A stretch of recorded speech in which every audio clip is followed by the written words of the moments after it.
Watch me answer a property SQE1 sample question against the clock in less than 60 seconds. No pressure, Jonny. I was a commercial property partner after all. 3, 2, 1, go. If you wanna be solicitors, why don't you come and visit us at SQETV? A freeholder granted a 15-year commercial lease of a property in 2012 to a newsagent. Let's note that. The newsagent subsequently assigned the lease to a clothing retailer. Got that.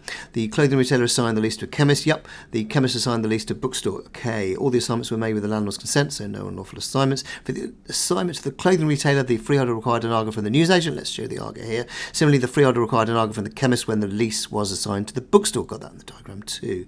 The bookstores failed to pay the latest quarter's rent. Yep. Apart from the bookstore, from whom can the freeholder recover the outstanding rent? Okay, this is all about original tenant liability and liability under an ARGA. Can't be the original tenant. This is a new lease. Their ARGA fell away when the assignee assigned. Can't be the clothing store. They're no longer the tenant and they didn't give an ARGA anyway, which just leaves the chemist. They're still under the hook under their ARGA and their assignee is still the tenant. Yeah, looking at the options, not A. Yeah, B looks good. Can't be C, D or E. Yeah, B's the right answer. Stop the clock. How did I do? SQETV. I can't believe the stress I just put myself under, but hey, it serves me right for bigging myself up as a former property partner and a law lecturer. But the good news is, it was option B. I got the right answer. My reputation is still intact. Whew. Now, how I got to the right answer, I think, was helped by the fact that I used the whiteboard quite effectively, and I think that also helped me get to the answer quite quickly as well. So reducing what is quite a complex set of facts down to a simple diagram, particularly where there's lots of transactions, lots of parties involved, that can actually help to make things a lot simpler for your analysis of the actual question. So what we're now going to do is to examine my internal monologue, as we always do on these videos, to see how we got to the right answer. SQETV. So I'm seeing really early on that this is a property question and or a landlord question. And the first thing I note is that the freeholder granted a 15-year commercial lease of a property in 2012 to a newsagent. Now, it's really a good idea to note the date in these types of questions because dates can be really important, as I later discovered here. Once I realised this was an assignment question, working out whether we're dealing with an old lease, i.e. one that predates the 1st of January 96, or a new one that's on or after the 1st of January, that became very easy to work out and was significant in this type of assignment question. I then made a note that the newsagent subsequently assigned the lease to a clothing retailer, and I'm thinking, yeah, we got a new lease here, and this is probably some sort of assignment or alienation question. I rapidly get through the fact pattern and represent the clothing retailer's assignment of the lease to a chemist, and the last assignment by the chemist to the bookstore on the whiteboard. And at this stage, I make a mental note that all the assignments were made with the landlord's consent. And in fact, I remember speaking out aloud saying that all the assignments were lawful. And this indirectly informed me that the landlord would not have the right to forfeit the lease on grounds of any unlawful assignment. But I don't know whether that's relevant yet on the fact pattern. Then comes the added complexity. And we're told that 2 of the previous tenants gave the landlord an authorised guarantee agreement, an ARGA, when they assigned the lease. For those who don't remember what an ARGA is, it's an authorised guarantee agreement. It's a guarantee given by an outgoing tenant to the landlord in respect of their assignee's performance of the tenant's covenants in the lease. And we're told here that the original tenant, remember that's the newsagent, they gave an ARGA to the landlord when assigning the lease to the clothing retailer. And that meant that if the clothing retailer didn't pay the rent, then the landlord had recourse against the newsagent under the ARGA. And then there was the second ARGA in the fact pattern. That was given by the chemist to the landlord when they assigned the lease to the current tenants, the bookstore, and I sketched that onto my diagram. The last part of the scenario and the question set out the problem that I needed to solve. And this was that the bookstore would fail to pay the latest quarter's rent, and then the question asked, apart from the bookstore, from whom can the freeholder recover the outstanding rent? Now, because I was confident of the facts that I got everything down on the whiteboard, I initially did my analysis before even looking at the options. I don't recommend you always do this every time, but sometimes you think, if I've really got this when it comes to the fact pattern, it can be a quicker way to get to the answer. So what I did before I even looked at the options was systematically to go through each of the tenants chronologically on the whiteboard to work out, did the landlord have recourse against them for the current tenant, the bookstore's default on the rent. So dealing first with the original tenant, the newsagent, Well, if this was an old lease, one predating 1st of January 1996, the newsagent would, of course, still be on the hook because of the concept of original tenant liability. But as this is a new lease, they're automatically released because the concept of original tenant liability was abolished in the 1995 Landlord Tenant Covenants Act. So by operation of law, upon assigning the lease to the clothing store, we know the original tenant is off the hook. So was there any other way that the landlord could pursue the newsagent? And then consider the arga that the newsagent gave to the landlord, which would have made the newsagent liable whilst the clothing store, their assignee, remained the tenant.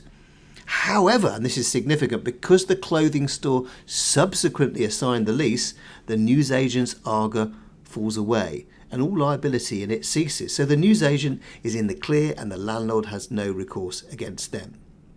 So what about the clothing store? Well, they've also assigned the lease, so any liability they had would have ceased when they assigned to the chemist. There wasn't an arga here at all, so the clothing store's completely in the clear. But even if the clothing store had given an arga, again, it would have fallen away upon the chemist's assignment to the bookstore. So the newsagent and the clothing store are in the clear. What about the chemist? Well, here the situation is different. Why? Well, the chemist gave an arga, but the critical thing here is that their assignee is still the tenant, that's the bookstore. And on that basis, the landlord can pursue the chemist for the last quarter's rent owed by the bookstore under the chemist's arga. So before I even look at the options, I know that apart from the bookstore, it's only the chemist that the landlord can pursue. So that made it very easy for me to select option B and then reject option C, D, E, and of course A as well. Now, I managed to complete the question in less than a minute. I'm not thinking for a moment that anybody who is a student coming to the SQE without my sort of experience could get anywhere near the sort of time in solving that question as I did. But what I do think is that most well-prepared candidates should be looking to complete such a question in maybe 80 or 90 seconds, which buys a little bit more time for some of the more complex questions because it's a fairly narrow point of law that's being examined here. That said, if you did take the 1 minute 42 seconds, which is the average you have per question, then that's absolutely fine too. But if you took longer than that, longer than the 1 minute 42 seconds, the average amount of time you have to answer any MCQ in the SQE1 assessments, or if you didn't select the answer correctly, then ask yourself, well, was it your MCQ technique which took you longer to get to the answer, or perhaps you were struggling to remember the relevant law, which meant that you went in the wrong direction and selected the wrong answer. Reflecting on your successes is easy, but reflecting on your failures is more important, particularly if you select the wrong answer or took too long to answer the question, because that allows you then to make modifications before the questions that really matter in the real assessment. SQETV.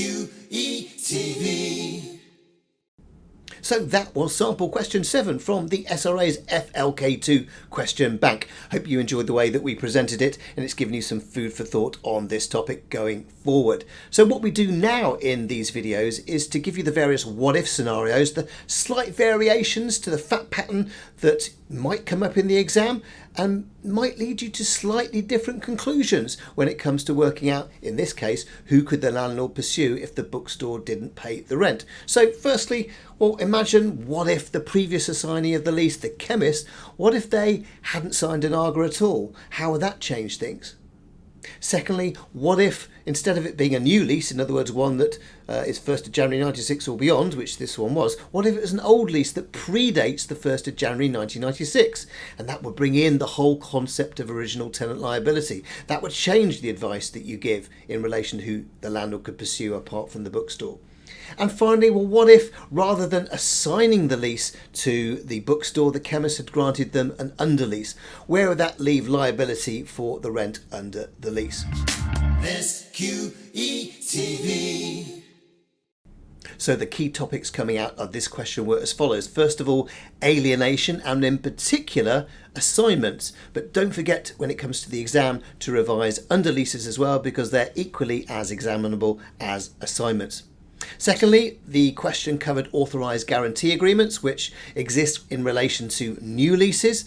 Thirdly, original tenant liability was something that also needed to be considered for the question. That's a creature of old leases, one that predate the 1st of January 1996. And finally, you really needed to have an understanding of the difference between the liability of successive tenants when it comes to old leases and new leases. So hopefully that's given you lots of tips to go away and revise. Remember, what we haven't covered is a lot of stuff under the whole of the alienation topic that wasn't covered by the question, so you do need to go deeper than just the issues covered in this video, but this should give you a good platform going forward. SQETV. So as we bring this video to a close, it just remains me to say thank you so much for watching this one. We do appreciate it when you engage with us in the comments and ask further questions. There'll be loads more videos like this one that we'll be releasing in future weeks, because we know how important it is for you to prepare, particularly for SQE1, and get lots of practice, but also feedback on how to actually approach answering MCQs. So there's just one more thing for me to say, as we always do when we close our SQETV videos. It's now time for the jingle. If you wanna be solicitors, why don't you come and visit us at SQETV?